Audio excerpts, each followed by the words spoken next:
তো আজকে ছেলের জন্য আমি নাইকুলি বানাবো, এই জন্য নাইকলটারে চিরি চিরি করে কেটে নিচ্ছি। কে কে আমার মতো এই নাইকুলিটা বানাইতে পারেন একটু কমেন্টে জানাবেন।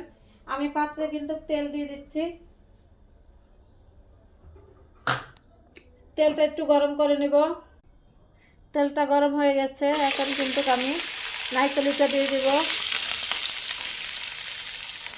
নারকেলটা প্রায় সিদ্ধ হয়ে গেছে, এখন আমি এর ভিতরে এই যে চিনিটা দিয়ে দিচ্ছি।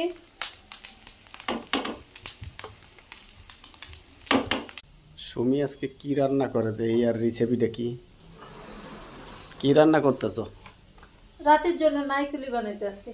তাই অবশেষে আমার নাইকুলি বানানো হয়ে গেছে, দেখেন কি চমৎকার হয়েছে। দেখেন মাশাআল্লাহ, আসলে অনেক সুন্দর হয়েছে, ঘেরানটাও সেই বাইরেছে অনেক সুন্দর। এইভাবে নাইকুলি করে চিড়া কিংবা মুড়ি খই দিয়ে খেতে কিন্তু দারুণ মজা। তাই নাকি? ইনশাআল্লাহ সবাই এইভাবে বানাইয়ে খাবেন, আর সবাই ভালো থাকবেন। আল্লাহ হাফেজ, আসসালামু আলাইকুম।